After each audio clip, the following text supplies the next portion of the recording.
I praise God for giving me one more opportunity to stand before you. मैं धन्यवाद करता हूँ और एक मौका जो आज प्रभु ने दिया है उसके लिए। God always wants to dwell with us. प्रभु हमेशा हमारे साथ निवास करना चाहता है।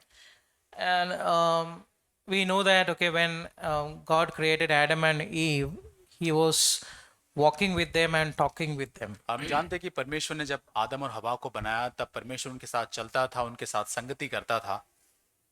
And we read in Genesis chapter 3 8 also, it is saying that God walked and talked with Adam and Eve in the cool of the day. और उत्पत्ति 3:8 में जब हम पढ़ते हैं तब परमेश्वर जो दिन के ठंडे समय वाटिका में फिरता था और उसका शब्द उनको सुनाई देता था। And we know that what happened in the garden where that fellowship had been broken. और हम सभी जानते हैं उस बगीचे में क्या हुआ, वो संगति टूट चुकी थी। But God is always behind the human beings to have that constant relationship with man. लेकिन परमेश्वर हमेशा मानव जात के पीछे रहा था ताकि वो उसके साथ, परमेश्वर के साथ निरंतर एक संगति को बनाए रखे। And he made a covenant with Israel. The Lord promised, I will put my dwelling place among you.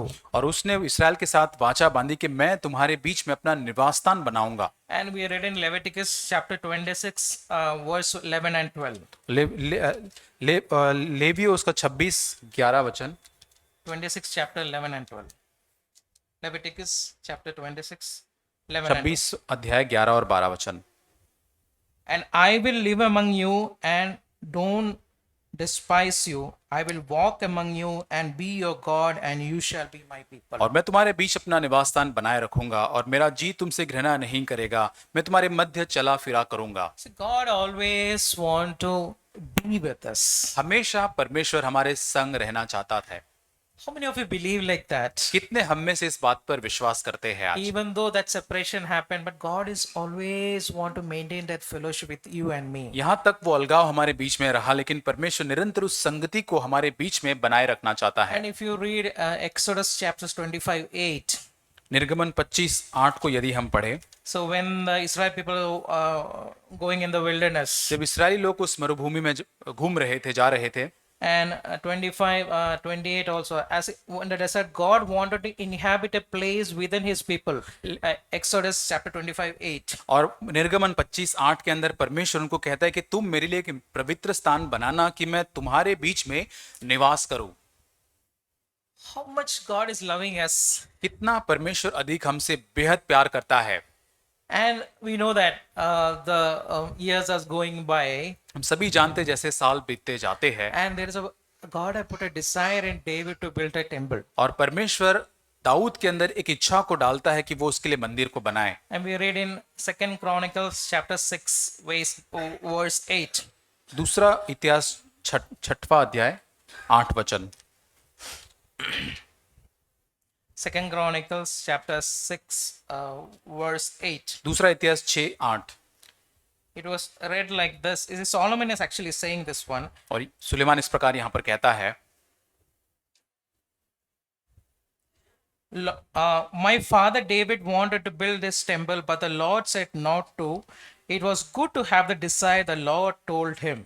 परंतु परमेश्वर ने मेरे पिता दाऊद से कहा, तेरी जो इच्छा है कि परमेश्वर के नाम का एक भवन बनाए, तेरी इच्छा करने को तूने भला तो किया। And you know that temple is constructed also. और हम सभी जानते हैं वो मंदिर का निर्माण होता है। We know that that temple is a dwelling place of God. हम सभी जानते हैं वो मंदिर परमेश्वर का निवास स्थान होता है। It is a holy place पवित्र स्थान वो है where God will come and give the revelations to the people. और वहां परमेश्वर उतरकर अपने लोगों को प्रकाशन देता है। And this was designed and constructed by each word, by the word of God. और ये जो है उसका निर्माण है, उसका बांधकाम जो है परमेश्वर के दिए गए हर एक शब्द और निर्देश के अनुसार वो मंदिर का निर्माण होता है। What is a measurement, what is a height, what is a length, which brick, which stone, everything. और हर चीज कितनी लंबाई चौड़ाई होनी चाहिए, कौन सी ईंट होनी चाहिए, किस प्रकार के पदार्थों और मटेरियल से बनाना चाहे, सब कुछ वहां पे विवरण दिया गया था। And we know that there are 3 compartments, means 3 stages of that in the temple also. और वो परमेश्वर के भवन के अंदर 3 जो स्तर होते हैं हम जानते हैं उसको। The outer court, the holy place, the most holy और place. बाहरी आंगन, पवित्र स्थान और परम पवित्र स्थान। And But when we come to 1 Corinthians chapter 3:16, और पहला कुरिन्थियों 3:16 को जब हम पढ़ते हैं,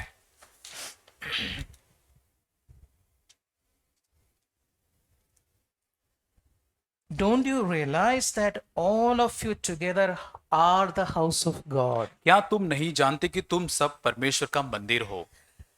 In the Old Testament, we are seeing that God always want to be with us. पुराने नियम में देखते हैं कि परमेश्वर हमेशा हमारे साथ रहना चाहता था, But now when you come to the New Testament, it is realized that you are the house of God. लेकिन अब नए नियम के अंदर परमेश्वर कहते हैं कि तुम मेरा मंदिर हो। How many of you believe that? और कितने हम में से इस बात पर विश्वास करते हैं आज? How many of you seek for that? कितने हम में से इस बात को खोजते हैं? In Psalms 27:4, bhajan Samhita 27:4 there is a prayer of David.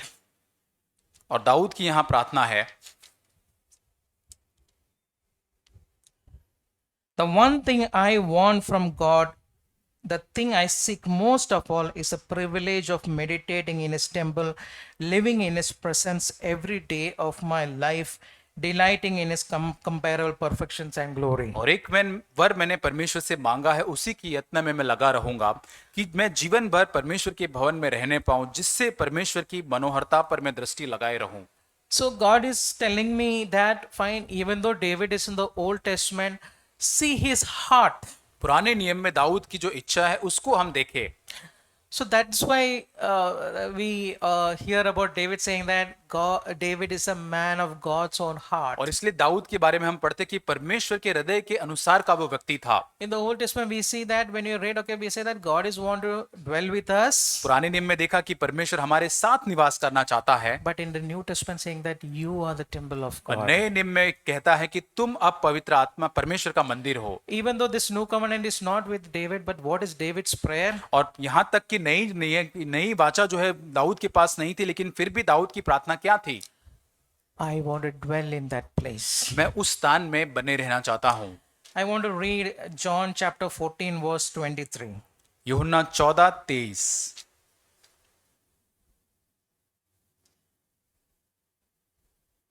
Jesus replied, because I will only reveal myself to those who love me and obey me. The Father will love them too and will come to them and live with them. John chapter 14 verse 23. और यूहन्ना 14:23 यीशु ने उनको उत्तर दिया, यदि कोई मुझसे प्रेम रखे तो वह मेरे वचन को मानेगा और मेरा पिता उससे प्रेम रखेगा और हम उसके पास आएंगे और उसके साथ निवास करेंगे। उसके पास आ जाएगा। You see, there also God is saying that I will come to them. और यहाँ लिखा है कि हम उसके पास आ जाएंगे, मैं उसके पास आ जाऊंगा। But that is condition. Anyone who loves me and obey my teaching. लेकिन शर्त क्या है? यदि कोई मुझसे प्रेम करता है, मेरे वचनों को मानता है। See, do you want a shallow Christian or we want to come up higher and higher? और क्या हमें उतली हुई जो मसीहत है उसको चाहते हैं या फिर उस मसीहत में और ऊपर आना चाहते हैं? Do you have the prayer in your heart that Lord, I want to be a dwelling place of you? और प्रभु, क्या हमारे मन के अंदर ऐसी इच्छा है कि प्रभु मैं तेरे लिए एक निवास स्थान बनना चाहता हूँ? In my home, I want to become a temple of God, or each member of in the family also become a temple of God. और मेरे परिवार में हर व्यक्ति मेरे परिवार का परमेश्वर का एक मंदिर बनना चाहिए। So we are walking with Jesus to become like Jesus. हम यीशु मसीह के साथ चलते यीशु मसीह के जैसा बनने के लिए। So now if you stand like, if you can you believe that I am a temple of God? और क्या आज हम जैसे हम खड़े होते, क्या हम परमेश्वर इस बात पर विश्वास करते कि मैं परमेश्वर का मंदिर हूँ? Standing adjacent, Kiran brother is a temple of God. और जो मेरे बाजू में खड़े मेरे भाई, ये भी परमेश्वर का एक मंदिर है। Can you see that each member sitting here is temple of God? क्या आसपास आपके जितने भाई बहन बैठे उनको आप देख पाते कि ये परमेश्वर का भवन मंदिर है? Then that beauty will come, the light will glow like a church. और तब वहां पर एक सुंदरता आएगी और वहां पर एक ज्योति एक प्रकाशित होगी कलीसिया के रूप में। How can it possible like that? ये कैसे संभव हो सकता है? A brick is one brick over the brick, over the brick, over the brick. और एक ईंट के ऊपर दूसरी और उसके ऊपर दूसरी ऐसे ईंट रखी जाती है। All the bricks are of the same length and same strength only. और हर एक ईंट जो होती है उसकी लंबाई चौड़ाई एक समान ही होती है। But the brick on the middle can support all the weight of the above. लेकिन जो बीच में जो ईंट लग रखी जाती है उसके ऊपर जो ईंटें उनको वो सहयोग दे सकती है, उसके ऊपर वो सपोर्ट कर सकती है उनके How लिए। can it possible like that? कैसे ये संभव हो सकता है? I will hold brother's hand like this. और मैं भाई का हाथ इस प्रकार से जब पकड़ता हूं, So the interlink with the bricks, और जो ईंटें जो है एक दूसरे के साथ जुड़ जाती है, so that I can lift others up and up. ताकि मैं और लोगों को उसके जुड़ जाने से अन्य लोगों को ऊपर उठा सकता हूं। How is seeking for that real holiness? और क्या हम ऐसी सच्ची वास्तविक पवित्रता की खोज क्या हम करते हैं? I want to read 2 Corinthians chapter 7 verse 1. दूसरा कुरिन्थियों 7 अध्याय वचन 1। Having such great promises as this, dear friends, let us turn away from everything wrong, whether of body, of spirit, and purify ourselves, living in the wholesome fear of God, giving ourselves to Him alone. दूसरा कुरिन्थियों 7:1। हे प्यारो, जबकि ये प्रतिज्ञाएं हमें मिली है, तो आओ हम अपने आप को शरीर और आत्मा की सब मलिनता से शुद्ध करें और परमेश्वर का भय रखते हुए पवित्रता को सिद्ध करें। It is clearly written here, turn away from everything wrong, और यहाँ पे लिखा है कि जो कुछ सारी बातें गलत है, बुरी है, उन सारी बातों से मुड़ना है। whether your body, चाहे वो शरीर की बातें हो सकती है, whether your spirit, वो आत्मा की बातें हो सकती है। purify ourselves, अपने आप को शुद्ध करें giving ourselves to Him alone. और परमेश्वर को अपने आप को केवल सौंपते हुए, Then only we can say, I am a temple of और God. तभी हम कह सकते हैं कि मैं परमेश्वर का मंदिर हूँ। Then only holy God can dwell in और us. तभी वो पवित्र परमेश्वर हमारे अंदर निवास कर सकता है। We read one more verse, 1 Corinthians chapter 12, 27. दूसरा पहला कुरिन्थियों 12:27।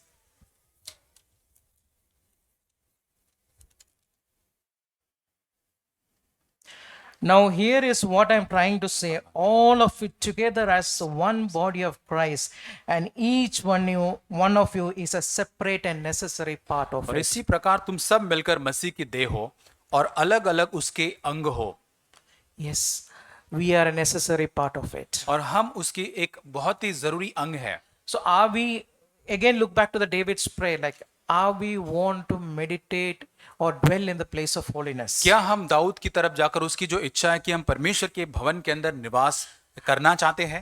Maybe your life partner or in some of the family members may not be having this light of holiness. और हमारे जो साथी है, हमारे परिवार के अंदर दूसरे जो लोग हैं, उनके पास शायद ये ज्योति या प्रकाशन नहीं है परमेश्वर की पवित्रता के संबंध में। But the burden of in your heart, can you become a true temple of God in that place? और क्या तुम्हारे मन का बोझ आज ये हो सकता है, उस स्थान में क्या परमेश्वर का सच्चा वास्तविक मंदिर या भवन आप बन सकते हैं? Can you imagine that you have to remain holy in that presence? और आप देखें कि वहां परमेश्वर की उपस्थिति में आप पवित्र बने रहे। We will read to Romans chapter 12 verse 5. Romeo 12:5।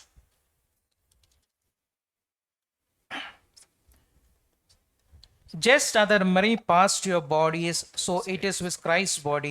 We are parts of it, and takes every one of us make it complete, for each have different work to do.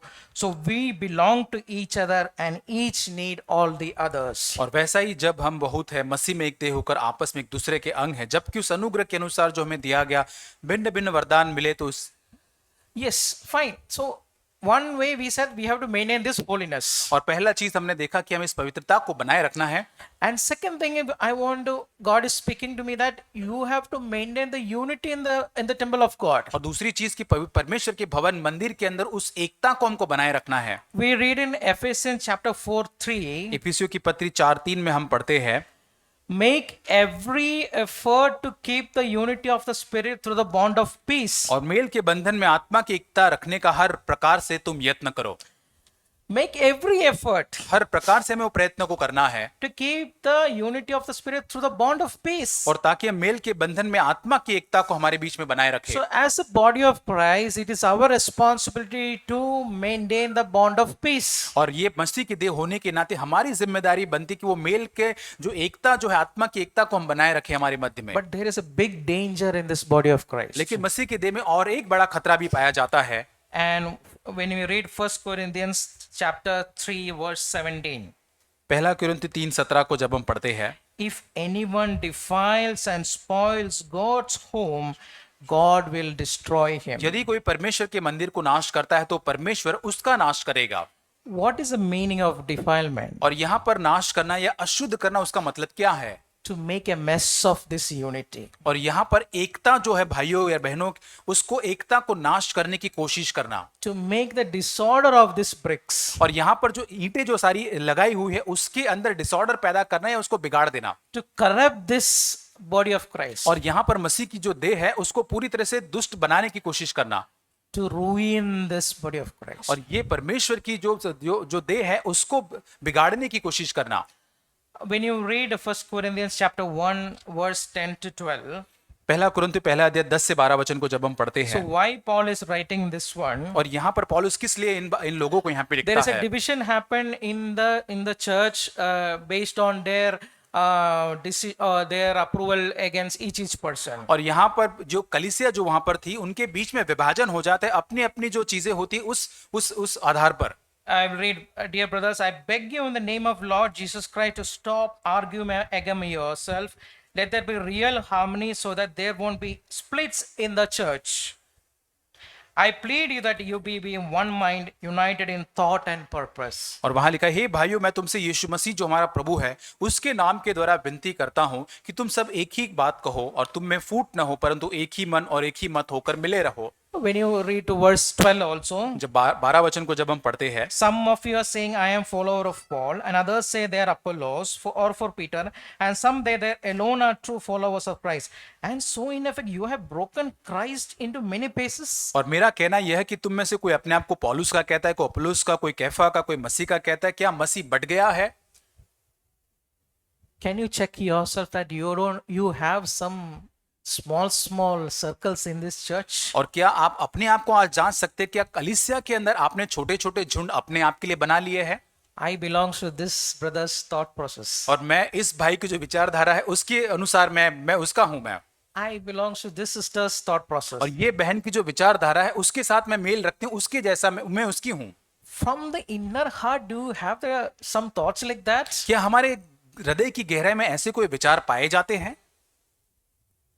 If God is reminding you, that is a starting for the destruction of the church. तो यदि परमेश्वर आपको ऐसा याद दिलाता है तो यहाँ पर वो कलीसिया को तोड़ने का काम आपने शुरुआत कर दिया है। Do you have any loyal to any specific brother? और आप किसी भाई, एक व्यक्ति विशेष के प्रति आप वफादारी ज्यादा दिखाना चाहते हैं? Do you have loyalty to any of the teenagers in this one? और कोई जो टीन जो है उसके प्रति आप ज्यादा वफादारी को दिखाना चाहते हैं? The Sunday school students, do you have a loyalty to any of this brother or sister here? और संडे स्कूल के जो बच्चे हैं, जो टीन्स है, क्या किसी भाई बहन या कोई संडे स्कूल के टीचर, उनके प्रति आप ज्यादा लॉयल या फिर वफादारी दिखाना चाहते हैं खास? Or do you have the same love and same fellowship with each brothers and sisters? और क्या आपके अंदर हर भाई बहन के प्रति एक ही प्रकार का प्रेम, एक ही प्रकार की संगति पाई जाती है? Paul is giving a reminder. और ये पौलुस यहाँ पर हमको एक रिमाइंडर दे रहा है।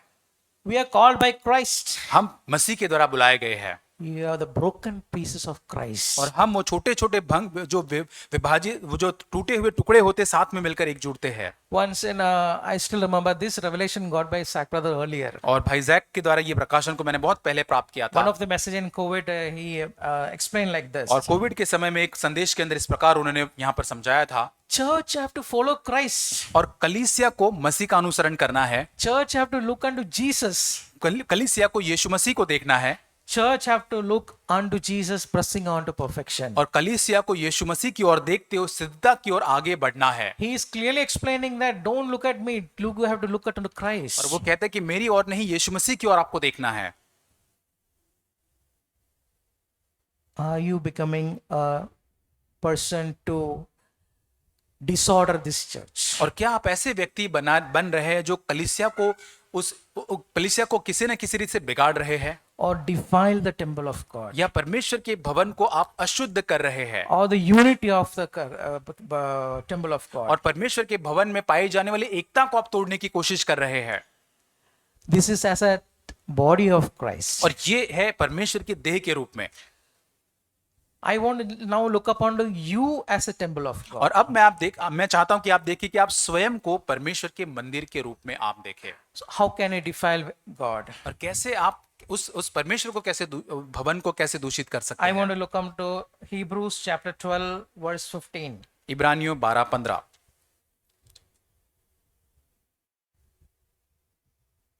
Look after each other just so that not one of you will fail to and find God's blessing. और ध्यान से देखते रहो, ऐसा ना हो कि परमेश्वर के अनुग्रह से तुम वंचित रह जाओ। And one of the version it is written like this: no one falls short of the grace of God, that no bitter root grows up to cause trouble and defilement. और एक अनुवाद में इस प्रकार लिखा है कि ध्यान से देखो कि परमेश्वर के अनुग्रह से वंचित न रह जाओ। कई कई कड़वी जड़ जो है वो तुम्हारे बीच में फूट निकले, और उसके बढ़ने से कहीं ऐसा ना हो कि तुम्हारे बीच में समस्याएं आ जाए और तुम बहुत सारे लोगों को अशुद्ध कर दो। So do you have in the bitter experience or bitter thought to any of your brother or your wife or your husband or your son or daughter or your father or father-in-law or mother-in-law? और क्या आपके अंदर किसी भी व्यक्ति के प्रति, चाहे वो कलीसिया में किसी भाई के प्रति हो सकता है, कोई कड़वी जो है फूट तुम्हारे अंदर है, कोई आपके सास ससुर हो सकते हैं, भाई, या किसी भी आपके आसपास के लोग हो सकते हैं। Word of God says you are defiling God. तो यहाँ पर आप अनेक लोगों को दूषित कर रहे हैं, प्रभु का वचन कहता है। I want to read James chapter 3 verse 6. Yakub 3:6।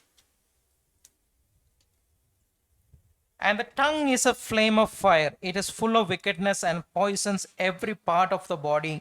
And the tongue is set on fire by hell itself and can turn our whole lives into a blazing flame of destruction and disaster. और जीभ भी एक ऐसा आग है, जीभ हमारे अंगों को अधर्म का एक ऐसा एक लोक है जो सारी देह पर कलंक लगाती है, भवचक्र में आग लगा देती है और नरक के कुंड में की आग से जलती रहती है। Another personal life attitude, we have to be very careful. The tongue defiles the whole body. और यहाँ पर एक व्यक्तिगत रूप से हमें बहुत सावधानी रखनी है कि हमारी जो जीभ जो है अन्य लोगों को दूषित कर सकती है। I want to read one more verse, Jude chapter 1 verse 8. यहूदा 1 उसका 8 वचन। Impure thoughts defile a person. और यहाँ पर एक जो बुरे जो विचार होते किसी व्यक्ति को अशुद्ध करते हैं। Yes, we have seen so many things, 2-3 things in the day that defiling as a person, as a temple of God. और व्यक्ति के रूप में जो व्यक्ति परमेश्वर का एक मंदिर है, 2-3 चीजें हमने देखी जो वो सारी मिलकर एक व्यक्ति को, उस मंदिर को दूषित करती है। No bitterness thought against anyone. और किसी भी व्यक्ति के प्रति कोई भी कड़वी या बहुत ही कड़वी ऐसी जड़ को रखना या कड़वाहट को। Take care of your tongue. अपनी जबान जो है उसको ध्यान रखना, उसके ऊपर Take care of your thoughts. अपने विचारों पर काबू रखना। If these things are troubling your mind as a person, as a temple of God, और परमेश्वर के व्यक्ति, परमेश्वर के मंदिर होने के नाते ये 3 चीजें यदि आपको परेशान निरंतर करती रहती है, the body of Christ, the relation with my brother will go away. ये चीजें अगर हमारे बीच में है तो हमारा जो संबंध हमारे भाई कलीसिया के अंदर है वो धीरे धीरे करके वो छूट जाएगा, दूर हो जाएगा हमारा संबंध। So what will happen when 2 bricks will remove from this wall? अगर ये दीवार जो है उसमें से 2 ईंटें बीच में से यदि निकाल दी जाए तो क्या होगा यहाँ पर? Slowly the building will sink like this. और जो ऊपर की जो दीवार है धीरे धीरे करके ऐसे करके नीचे होने लग जाएगी, टूटने लगेगी। Can you examine our life? क्या हम अपने जीवन को आज जांच सकते हैं यहाँ पर? I want to read one verse, Titus chapter 1 verse 10. Titus 1:10। We are hearing so many things, so many truths in this church. इस कलीसिया में बहुत सारी चीजें हम सीखते हैं, बहुत सारे सत्यों को हम सुनते हैं, I'm also hearing. और मैं भी सुन रहा हूँ उन सत्यों को। But see here, big underlined reminder here. और यहाँ पे बहुत ही मजबूती के साथ जो हमको यहाँ पे याद दिलाया गया रिमाइंडर जो है यहाँ लिखा है। For there are many rebellious people full of meaningless talk and deception, especially those of circumcision group.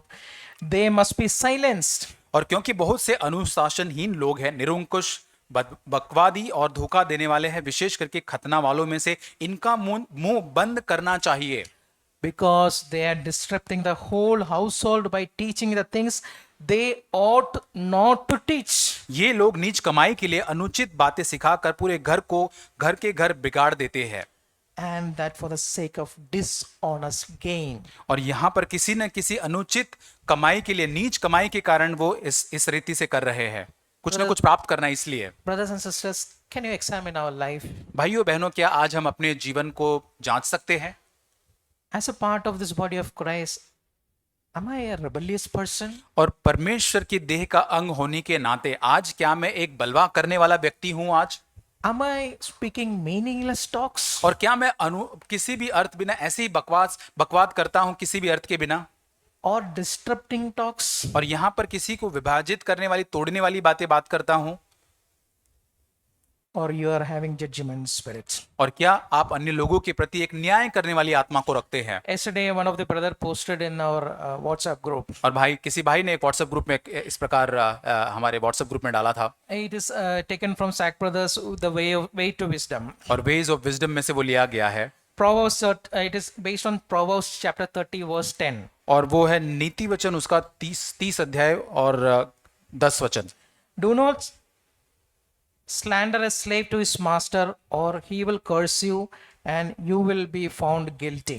किसी दास की उसके स्वामी से चुगली न करना, ऐसा न हो कि वह तुझे श्राप दे और तू दोषी ठहराया जाए। So, an explanation is written there. There is a practical application for this verse in everyday life.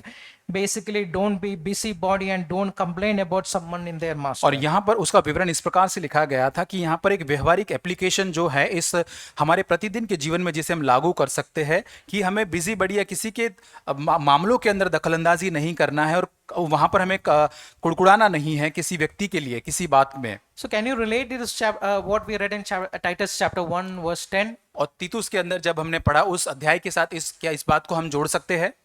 Are we meaningless talks are coming from my mouth? और क्या बिना अर्थ की बातें हमारे मुख से आज निकल रही हैं? We know all this verse, one verse, Acts chapter 17, verse 30. और प्रेरितों के काम 17:30। We'll always hear this verse in this church. और हमेशा इस वचन को हम इस कलीसिया में सुनते हैं। In the past, God overlooked such ignorance, but now He commands all people everywhere to repent. इसलिए परमेश्वर ने अज्ञानता के समय पर ध्यान नहीं दिया, पर अब Yeah. So God is always overlooks our ignorance in our past. हमारे अतीत में की जाने वाली हर एक अज्ञानता के परमेश्वर उसके ऊपर ध्यान नहीं देता है, नजरअंदाज करता है। So look at it in that way. If God is going to overlook the ignorance of a man or a person not following the truth in this church, और इस कलीसिया के अंदर कोई व्यक्ति सत्य का पालन नहीं करता और परमेश्वर स्वयं उसकी अज्ञानता को उसके ऊपर ध्यान नहीं देता है, जब how can I judge that person? तो मैं उस व्यक्ति का कैसे न्याय कर सकता हूं? I don't know whether I'm making sense with you. और मैं नहीं जानता कि मैं ठीक से उस बात को आपके सामने रख पा रहा हूं। God is going to means forgive whatever ignorance or ignorance was brother or sister done in the past. और किसी भी व्यक्ति ने यदि अतीत के अंदर कोई अज्ञानता कोई पाप या की है, परमेश्वर उस बात के ऊपर उसको ऊपर ध्यान नहीं देता, नजरअंदाज परमेश्वर करता है उस व्यक्ति ने किए कामों के ऊपर। If that is the case, how can I talk against a brother or sister? तो यदि ऐसा है तो मैं कैसे उस व्यक्ति के विरोध में कुछ बात कर सकता हूं? Again, I want to say come back to Titus 1:10 only. और तीतुस 1:10 के हम 10 में हम वापस लौटेंगे। We are a part of the temple of body of Christ. हम उस मसीह का जो मंदिर है उसका भाग है। But are we becoming a rebellious person? और क्या हम एक बलवा करने वाली व्यक्ति बन रहे हैं? Are we having a meaningless talks? और क्या हम बिना अर्थ की बातें अपने मुख से बोलते हैं? Or we are having a talks that are building with each other? और लेकिन ऐसी बातचीत करते हैं जो एक दूसरे को उठाती हो। That will build up the church. Real और church. यही है कि हमारी कलीसिया को वो ऐसे बनाएगा। Next, I want to see that temple of God is place of sacrifice or offerings. और परमेश्वर का भवन वह एक ऐसी जगह है जो एक बलिदान की एक जगह है, जो एक ऑफरिंग की जगह है। So, if you know the Old Testament or we read the Old Testament, यदि हम पुराने नियम को जब हम पढ़ते हैं, there are so many offerings are there. बहुत सारे वहां पे बलिदान चढ़ाने होते थे। One is burnt offering, और पहले बर्न्ट ऑफरिंग जिसमें जलाते थे, sin offering, और पाप बलि, peace offering, और मेल बलि, grain offering, अन्न बलि, guilt offering. और दोष बलि। But in the New Testament, लेकिन नए नियम के अंदर, Jesus Christ died for us. नए नियम में यीशु मसीह हमारे लिए मारा गया। So we have to remind these offerings done in the past. और हमें ये सारे जो बलिदान जो हुए हैं अतीत के अंदर उसमें हमें स्मरण दिलाया जाना चाहिए। So we have to come daily to the Christ and burnt offering, sin offering, peace offering, grain offering, guilt offering. Together we have to submit to the और Lord. जब हम परमेश्वर के पास प्रतिदिन आते हैं तो उसके पास हम मेल बलि, अन्न बलि, वो जो सारे जो बलिदान है वो सारे बलिदान बनकर हम परमेश्वर के पास आते हैं। I'm not saying that come to the Lord with the meat and flesh and all those और things. मैं ये नहीं कहता कि कोई अन्न लेके, कोई मांस या कुछ ऐसी चीजें लेके परमेश्वर के पास वास्तविक रूप में आना है। So burnt offering is basically done for representing submission of God's will. और यहाँ पे यहाँ पे जो जलाया जाता था वो हाँ परमेश्वर के प्रति हम अपने आप को समर्पित करने के बारे में होता है, home Bali. Sin offering, there is no explanation. For my sins, Lord, please forgive my sins. और पाप बलि, अपने पाप के लिए मैं परमेश्वर के लिए पास जाता हूँ, प्रभु तू मेरे पापों को क्षमा कर। Peace offering means, Lord, restore my fellowship with you. और जो मेल बलि है, जो वहां पर हम एक दूसरे के साथ मेल मिलाप करते हैं, शांति को हम प्रभु हम स्थापित करना चाहते हैं। Grain offering means, Lord, give whatever gift you have given to me, Lord, this gift useful for you. और अन्न बलि, वहां पर जो कुछ प्रभु तूने मुझे दिया है उसमें से प्रभु मैं वापस तुझको देता हूँ। Guilt offering means, if your specific senses entangling you, you have to ask Holy Spirit, Lord, completely Holy Spirit, you deliver from my और sins. जो दोष बलि जो होते, कोई ऐसे पाप होते जो हमको पूरी तरह से जकड़े हुए थे, हम पवित्र आत्मा से मांगते, प्रभु इस पर इससे मुझे पूरी तरह से आजाद कर। We heard few Sundays before what happened in Moriah mountain, और हम देखते कि कुछ रविवार पहले हमने देखा कि उस मोरिया पर्वत पर क्या हुआ था, where Abraham also laid his son, taken his son for sacrifice. और जहां अब्राहम अपने बेटे इसहाक को वहां पर उस पर्वत के ऊपर वो बलिदान करने के लिए लेकर जाता है। Daily you examine if you love our father or mother or brother or sister or money or property, make sure that is sacrificed on daily basis. और वहां पर यदि हम प्रतिदिन अपने आप को जांचे, अपने माता पिता, भाई बहन, अपनी जो प्रॉपर्टी है, पैसा, उन सारी बातों का बलिदान करते हुए क्या हम परमेश्वर के पास आते हैं। I want to read one more verse, Hebrews chapter 13 verse 15. इब्रानियों 13 अध्याय और 14 वचन, Through Jesus, तो 13-15। 13, Hebrews 13 verse 15. इब्रानियों 13 अध्याय वचन 15। Through Jesus, therefore, let us continually offer to God a sacrifice of praise, the fruit of lips that openly profess His name. इसलिए कि हम उसके द्वारा स्तुति रूपी बलिदान अर्थात उन होठों का फल जो उसके नाम का अंगीकार करते हैं, परमेश्वर के लिए सर्वदा चढ़ाया करे।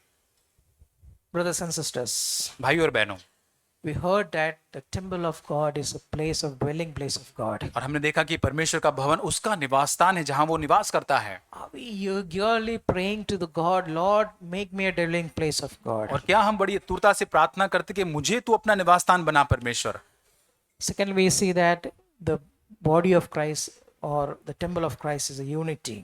और क्या हम परमेश्वर के भवन में उस एकता को देख पाते हैं, Or I am defiling the unity of. और क्या मैं उस एकता को तोड़ने की कारण बनता हूं। Examine our life. हमारे अपने जीवन को आइए हम जांचें। Are we coming with sacrifices and offerings to the Lord daily basis? और क्या प्रतिदिन हम अपने उस बलिदान को, उस ऑफरिंग को लेकर परमेश्वर के पास आते हैं। Why these things are written in the Word of God? परमेश्वर के भवन में ये सारी बातें क्यों लिखी गई है। I want to read Ephesians chapter 4 verse 14 and 15. इफिसियों की पत्री 4, 14 और 15। Then we will no longer be infants, tossed back and forth by the waves and blown here and there by every wind of teaching and by the cunning craftiness of people in their deceitful scheming. Instead, speaking the truth in love, we will grow to become in every respect the mature body of Him who is head, that is Christ. ताकि हम आगे को बालक न रहे जो मनुष्य की ठग विद्या और चतुराई से, उनके भ्रम की युक्तियों की और उपदेश की हर एक वायु से उछाले जाते और इधर उधर घुमाए जाते हैं, परंतु प्रेम में सच बोले और सब बातों में उसमें जो सिर है मसीह में बढ़ते जाए। This is God want from you and me. और यही परमेश्वर हम सभी से ये चाहता है। No wind will blow you off. और कोई भी हवा आपको हिला नहीं पाएगी, Then wrong teachings will blow you off. और कोई भी जो धोखे देने वाली जो शिक्षा है जो आपको हिला नहीं पाएगी, No meaningless talks will take you away. और कोई भी बिना अर्थ की बातें जो आपको दूर नहीं ले जाएंगी। In just speaking the truth in love. और यहाँ पर जो प्रेम में हम सच बोलते हैं, As a church we will grow to become every respect to mature body in Him. और कलीसिया के रूप में हम और परिपक्व और सयाने हम बनते जाएंगे। Let us pray for that. आइए हम उसके लिए हम प्रार्थना Let करेंगे, us seek for that. आइए उसकी हम खोज करें, Let us kneel down and bow before the Lord. आइए हम अपने आप को घुटने टेक कर परमेश्वर के सामने अपने आप को I झुकाएं। will not be a part of destruction of the unity of the church. और मैं कभी भी परमेश्वर के भवन के अंदर, उसकी कलीसिया के अंदर पाए जाने वाली एकता को कभी तोड़ने का, उसको विभाजन करने का कारण मैं नहीं बनना चाहता। I myself will come to the Lord to maintain that fellowship with the Lord. और मैं स्वयं परमेश्वर के पास आकर उस संगति को बनाए रखना चाहता हूँ। If you come to the Lord, Lord will always help you. और जब हम प्रभु के पास आएंगे, प्रभु हमेशा हमारी सहायता करेगा। And God help you. प्रभु हमारी सहायता करे।